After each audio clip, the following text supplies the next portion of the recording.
Hey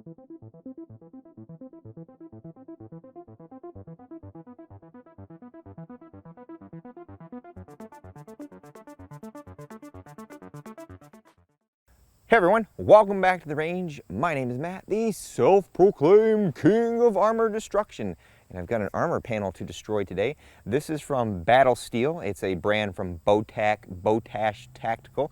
This is their level 3 pure polyethylene plate. This was so graciously donated by a follower, Jacob T. Thank you very much for your donation. This little guy is single curve. You can see that little curve there. It weighs 3 pounds, approximately 5 ounces. It's 860 thick. We've got a little bit of a rhino lining, Linex type polyurethane coating on the outside.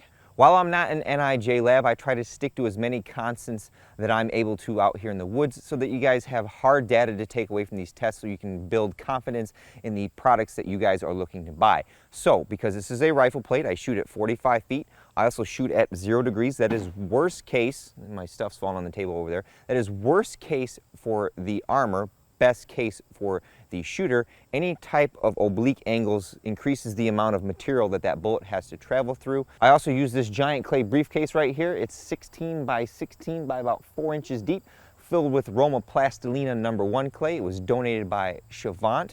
Now, because I'm out here in the woods, I can't keep this clay at a specific temperature. It's about, I think, 95 to 100 degrees, so it will certify for the back face. It's about 70 degrees outside today.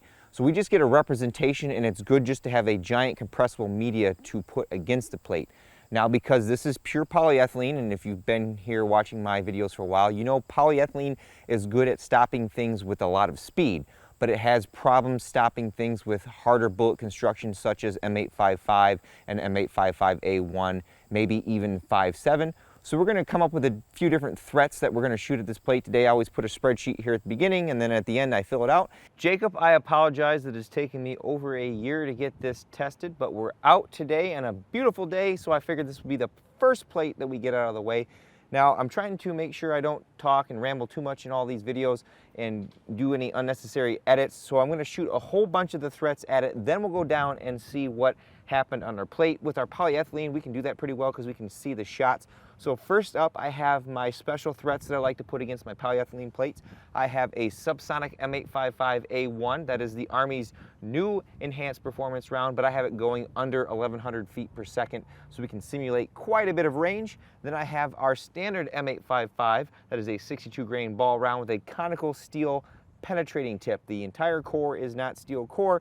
Anybody that says that on the internet knows nothing. I don't make up lies. I call out the bull.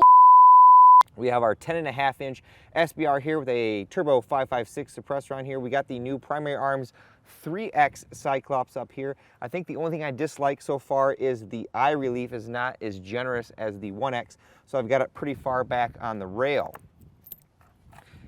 If the plate stops our M855 from the 10.5 inch, we've got a 16 and then 22. Typically with polyethylene, the 10.5 inch is the limit. I'm not sure where the subsonic M855A1 will hit, so I'll just make sure that I stay away from that one on the subsequent shots. 1107, so we are subsonic. Now the full power M855. This should be on the left side of the plate. And then this one I'll put on the right side of the plate in the same area. We'll continue with our 5.56 testing. Now we've got our M855 again, but we have a 16 inch. This is a Stag Model 1L. I've had this gun for a long time. Got a Hyperfire 24C trigger, Yankee Hill 3-port QD muzzle brake, and an EO Tech up top. After this, we'll check our plate, and if this stopped these, maybe we'll see the 22 inch. I apologize if you can't read the velocities. My helper will have to read them all for me if she can read them. This should be the upper left of the plate.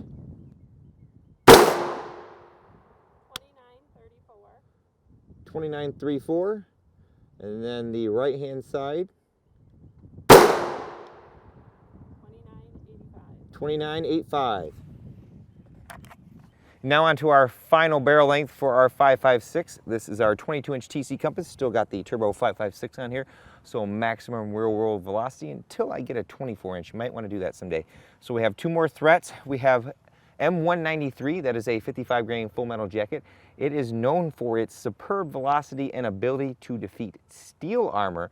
Polyethylene and ceramic poses more of a threat. There is a little bit of bullet construction that you need to defeat certain types of armor. And then we have another 3 rounds of M855. I have a feeling they will go through with the 22-inch, but you never know. This is particularly why I say, for me, if you guys see the manufacturer sees these rounds being stopped, it may be worthwhile for them to send off for an official NIJ test so they can figure out if it actually stops it or not and add it to their special threat rating. So this one should be in the top middle of the plate. 33.76. We are using Winchester M193 today, so that's pretty good velocity. This will be right next to it. 33.37.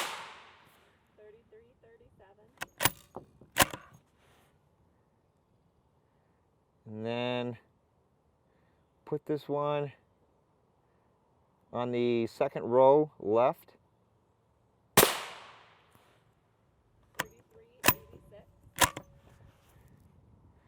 Now we should be on to, is it the M855?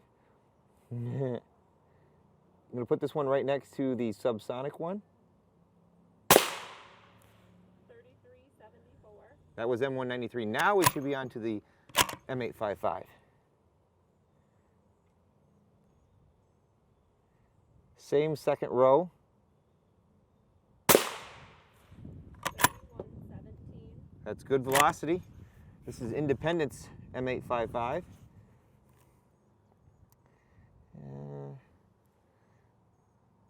This one I'll place on the bottom middle.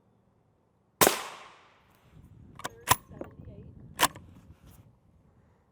And then this one will be in the bottom corner. 30.75. Awesome. Let me know in the comments below if you don't like me taking all of these shots from the plate and then checking out what they did. I think with polyethylene we can get away with doing this. The ceramic maybe not so much, but let me know in the comments below. So here was M193 number 1, number 2, number 3. Here was our subsonic M855A1. Here was M193 number 4 from the 22-inch. Here was the 22-inch M855 number 1. Here was our 16-inch M855 number 1. Here was the 16-inch M855 number 2. Down here was our M855 number 1 from the 10.5-inch. Then shot number 2. Then all the way down here was the 22-inch M855 right here. And there was the third one. So we should have 1, 2, 3 or 4 spots left for our 308. Most people, I think, are more concerned about 5.56 threads than 308, but that's why I try to cover as many as possible. Place those bets in the comments below. Uh-oh, R.A.N.G.E. We've got some penetrations going on here. Looks like from our M855 on both 22-inch shots and on our 16-inch over here on the side. And this is the hard part. We do a teardown, but I do believe the M855 A1 subsonic penetrated. I saw a hole when I came down here and checked it. We'll definitely peel this off in a minute and confirm. As far as our back face goes, we are seeing a little bit of back face showing with our 5.56 threads. This is a thinner plate than what we're seeing. Normally our polyethylene plates are about 1 inch to 1 1/8 thick. So this thinner plate seems to be giving up a little more back face, and I do not believe that it is a pressed plate. You can see the, I don't know if you guys can see it, but you can see the layers there have already separated. So the 308 hits will be interesting. And finally, we've got our NIJ level 3 specification, which is our M80 ball, 7.62 NATO or 308 Winchester, whatever nomenclature you want to use. It's 145 to 150 grain full metal jacket. Sometimes the jackets are magnetic. Now, in the past, I've used a 22-inch TC compass, and we've gotten close to the 2750. Now I've got a 24-inch Savage 110 tactical, left hands, the bolts on the left-hand side. This has the JK Armament rifle kit on it, so we should see over 2,800 feet per second. And with our polyethylene plates, if they're not pressed, we're gonna see lots and lots of back face. I have 2 rounds. I have some Poonsang M80 ball. That's what I've been using in the past. And I also have some newer Winchester Lake City manufactured M80 ball as well. We'll shoot the Poonsang last and the Winchester first. I've got 3 good spots on the plate. Helper is going to fix the monitor. I'm sorry if you can't read any of the chronograph readings. That's why I have the spreadsheet at the end. So this one should be in the middle left of the plate.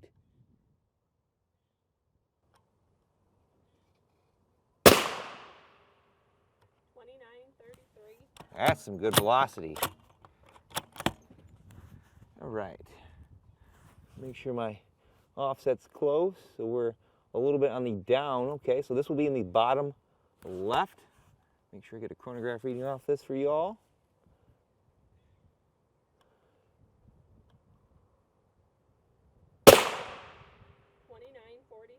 That should be right where I wanted it. Oh. And then this one will be the bottom by the weight.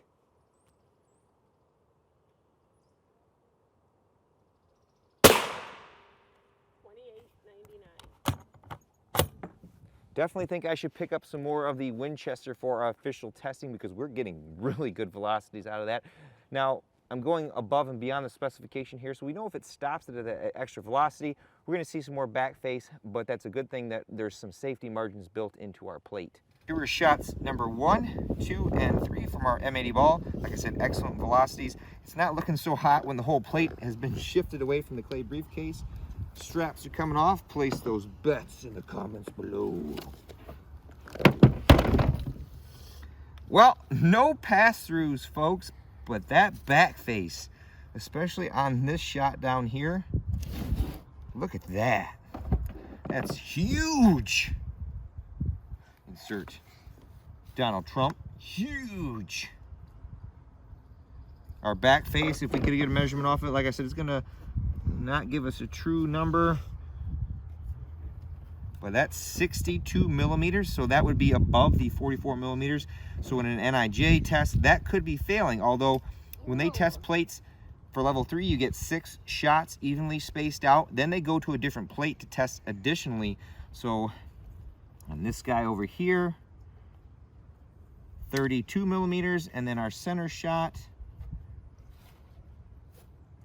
right around 28. Pretty much this plate is done at this point. Now for a lot of people's favorite, our Teardown. This is especially beneficial when we have ceramic composite armor, so we can see how much of the ceramic goes edge to edge, and if the manufacturer claims it does, we can verify that, and we can see any other cool materials inside of it. Like I said, for polyethylene, there's not a whole lot to write home about. So as far as our penetration goes, there is our M855A1 subsonic. It made it all the way through. This was the 22-inch M855 penetration. This was the 16-inch. You can see that it tried to stop it and actually forced the bullet out on an angle, but it looks like the little steel conical tip actually made it through. There was the 22-inch M855, and then there was the other 22-inch. So it would be probably safe to assume that a SBR with M855 would not be able to penetrate this plate. Here are all of our layers. Based on my experience in the way that this looks, it looks like a book. It looks like these layers are not pressed together with a giant heavy press that comes down and smashes them all together. They possibly use like an autoclave, and they use vacuum and heat to then suck these layers together and form them. I'm not entirely sure. Without a manufacturer sharing their process with us, I have no way of telling you for sure. Some of them look like they're, you know, that one's a little hard, but otherwise it's just like a book. And then the easier these are to come apart, the easier it is to fail against multiple shots. You can see against some of the other threats like M8 or M193, like I said, this is really good at stopping speed, so I don't think you could push M85 or M193 fast enough to penetrate polyethylene, at least at thicknesses that you need for level 3. There's some of the penetrations. I'm gonna get clay smooth now. Look at. And that's pretty much about all she wrote for this one, folks. Well, that's another armor test in our books that we've gotten done. Again, I'd like to thank Jacob for sending this Botach Battle Steel Long Fry is the manufacturer level 3 polyethylene plate for us to test. Our testing pretty much shows polyethylene is really good at stopping anything with speed, specifically M193. You know, out of our 22-inch barrel with a suppressor on going, you know, over 3,300 feet per second. This plate was also able to stop our M855 from a 10.5-inch barrel. An official NIJ test would be preferred to make sure it can stop it reliably over multiple plate samples. When we stepped up to the 16-inch, that seemed to be the limit for this plate and is usually the limit for most other polyethylene plates.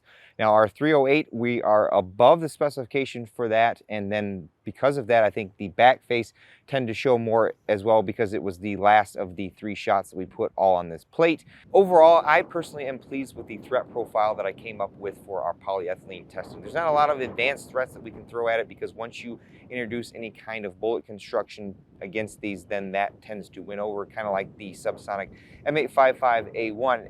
On a side note, if anyone knows where I can get some more trail boss to make some subsonic loads, I would appreciate it because I'm running out of it. I think I'm actually out of it. With all that being said, we're at the end of our video. If there's any manufacturers that you want to see me test their armor, now it does take me a while to get some of these tests done. I apologize, Jacob, that it took me over a year to get this plate tested, but sometimes that's how it works out.